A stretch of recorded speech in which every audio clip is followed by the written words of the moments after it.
Hello everybody and welcome back to a brand new Project Motor Racing video here on the channel. Today we're going to be discussing the True2Track system and how the surface reacts when you race in Project Motor Racing when it releases on the 25th of November, coming very soon. But before we get into today's video guys, if you are new around here and you do enjoy these kind of videos, please do consider subscribing to the channel. It would help out greatly, and do consider liking the video as well if you do go on to enjoy it. So without further ado, let's get into today's video. Now, the True2Track system is the surface-based evolution system in Project Motor Racing. Now, it's a tile-based surface evolution system that simulates how a track changes over time due to rain and tyre activity.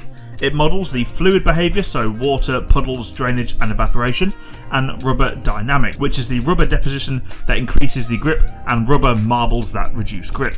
True2Track also runs primarily on the GPU for higher performance and serves as a single authoritative source of truth for other subsystems such as the physics in the game, the AI, and indeed the rendering. So what is True2Track responsible for? Well, True2Track in Project Motor Racing is responsible for maintaining high resolution track surface state, simulating water movement, puddle formation and drying, applying tyre driven effects such as the rubber deposition we just talked about, water removal or wiping, and marble generation and distribution. It supplies the friction and grip and surface condition data to the physics and the AI.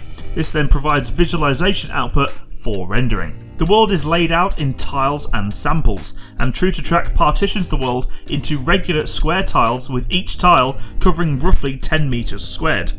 Every one of these tiles is subdivided into many samples, with each sample covering about 7 centimeters squared, and each sample itself stores a dynamic state, which is the water depth, rubber amount and the marble amount, and a static state, which is where the material parameters that describe how the sample responds to water and rubber, for example flow conductance, drainage speed and evaporation rate. As for the water simulation, it's a pipe model. The True2Track uses the pipe network model to simulate water movement between neighbouring samples. The core concept of this is each sample is a node with a current water height and depth, and adjacent samples are connected by virtual pipes. Flow occurs based on height differences and per sample conductance, and the model runs in discrete time steps and updates water exchange between the neighbours. This then results in puddles forming very naturally where geometry or material properties trap the water. The water spreads across the different neighbours, deeper pools equilibrate via flows,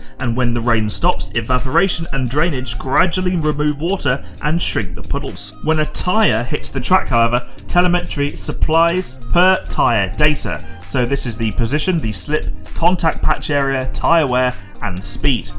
True2Track consumes all of this data and applies local updates to the samples under the tyre contact. Now this means that rubber deposition happens, which increases grip along the racing line throughout the race. Water removal as well is there. A tyre moving across a wet surface wipes a fraction of the water from the contacted samples. As for marbling, now if you don't know what marbling are, marbles are small chunks of rubber torn away from tyres and deposited off the racing line, and these are generated and flung across all of the tracks. Marbles are driven by telemetry, slip events, lateral forces, tyre wear, and sudden transitions, for example heavy braking and lockups. Each marble event includes a spawn position or a contact point and emission direction derived from tyre velocity and lateral force. The marbles are deposited along a trajectory determined by the emission direction and velocity. Samples where marbles land accumulate marbles amount value, and tyres impacting a marble covered area remove some marbles as they adhere to the tyre. And the effect on grip is that marble accumulation reduces the local grip, which is the loose rubber on top of the track, and the physics reads the marbles amount to reduce the friction where a car drives over them. So it's all really related, and it all works together very nicely with each other. So that's like the scientific-y things out the way, but how does True2Track power the rest of the sim?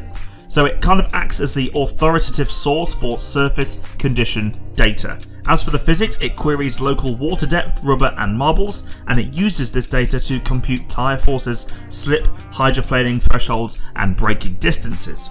It affects the AI, so it uses surface condition maps to choose the racing lines appropriate for the AI to take, and it prefers dry or rubberized lines over the wet ones, naturally. It also avoids the areas of marbles or deep water where the grip is poor. As for the rendering and the FX, the visual systems query True2Track to render the puddles and modify surface materials with water and rubber combined. This data also drives dynamic spray particle effects, and the result of all this is True2Track in Project Motor Racing. The water flows, the line rubbers in, marbles accumulate, and the grip map evolves lap by lap, race by race, informing you what you feel through the physics, how the AI chooses all of their lines in the race, and what you see on the screen via the rendering for puddles, marbling, and everything in between. In short, Project Motor Racing's True2Track is simply a one system, one truth, and a living track. So all of this information today, guys, was taken from the new news article on the Project Motor Racing website. If you haven't already checked it out, go ahead and do so. It's a really good read for those who like these kind of in-depth analysis of the system that powers the game. And this news article does include 4 brand new screenshots which I'll show now to you, so I do hope you enjoy those as well. There's a nice one there with the Castrol livery Jaguar running through around a corner there with the puddle formations on the curbs, and you can definitely see the difference between the racing line grip. It's much darker to the grip outside the racing line on top of the track there. So all in all, guys, it's a really interesting read. I do encourage you to go and check it out already if you haven't. And this will all be, of course, at launch in Project Motor Racing on the 25th of November. We are currently a week away as they're making this video to the launch of the game, so very excited indeed. Let me know your thoughts down below, guys. If you are new around here, please do consider subscribing. And if you did enjoy today's video, guys, please hit the like button down below and comment your thoughts about what you're excited for in Project Motor Racing and how do you think you're going to get on with this True2Track system. Let me know down there in the comments below. So anyway, guys, that is it for me in today's quick video. I did hope you enjoy it, and if you did, please like, comment and subscribe, and I'll see you over in my next video, guys. Thank you for watching. Bye bye.